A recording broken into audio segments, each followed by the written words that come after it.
What are common errors made when people write books? Understanding what a book is and what a book really is. When we read a book, we take it literally at face value, as what it is. What a book actually is composed of are a lot of random pieces that have amalgamated into two different experiences: the text, narrative, and the physical experience, cover, colors, textual fonts, layout, typos, etc. Unbelievable, the novel, purchased at Barnes & Noble a few years ago. I was strolling up Fifth Avenue in Manhattan on my lunch break from some corporate gig and I come upon a huge crowd at my favorite Barnes & Noble. There was a celebrity book signing going on. But there was also a person at a table by the door with a pyramid of books. We'll call the book Unbelievable so that no one's feelings get hurt. He was self-publishing and had gotten into B&N and was doing a multi-city tour. He seemed nice. I wanted to be supportive, so I bought his book. I've had that book for over 10 years. I've never read past page 4. It is literally unreadable. Every once in a while I see it on my shelves, pack it, unpack, dwell on it. I dwell on it as an example of a badly published and written book. Now I look at the cover and see it was thrown together, and more importantly I can read a couple of pages and be confused. Not because it's some form of meta or experimental fiction where you have to buckle down and just go with it as the writer deftly creates their world, their rules, their point.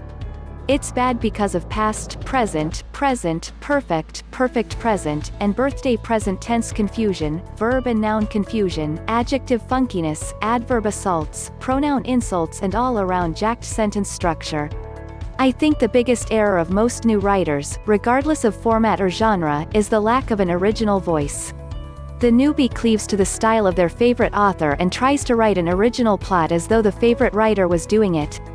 Because it's a novel, the newbie assumes all narrative needs to be described down to the molecular level, so trying to get the characters into or out of a public setting like a restaurant or conference room meeting drags on like a root canal without Novocaine.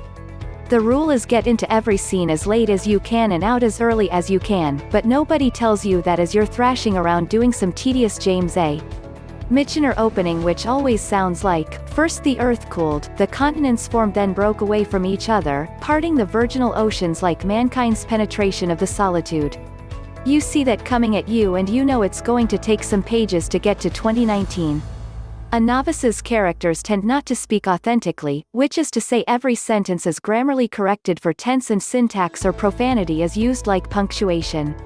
Nobody speaks like grammarly corrects, and profanity punctuates a scene, not sentence after sentence.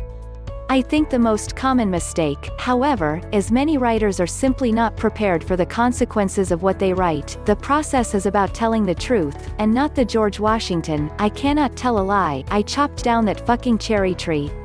The characters you create speak words you put in their mouths, and they do things you have dreamed up. And some of the characters have to do severe things in order to justify the actions of others. Once the new writer recognizes the hero can only be as good as the bad guy is bad, there is a realization of how far he might have to take the bad guy in order to justify the good guy. And that's when it becomes easier to copy an existing, successful author, because you're not exposing your own inner truths, you're merely telling a story in an accepted fashion. But who wants to read a copycat when they read the real thing, right? In my opinion, to be successful you need to be prepared to expose your own truths as you create an original, authentic voice that is unique and distinctive. And that's when you might realize you may not be ready to write. You may have great story ideas, but your life experience hasn't molded a unique voice yet. And, speaking from personal experience, my advice is to give yourself some time to come to grips with an authentic voice and its consequences. Or, I could be full of crap.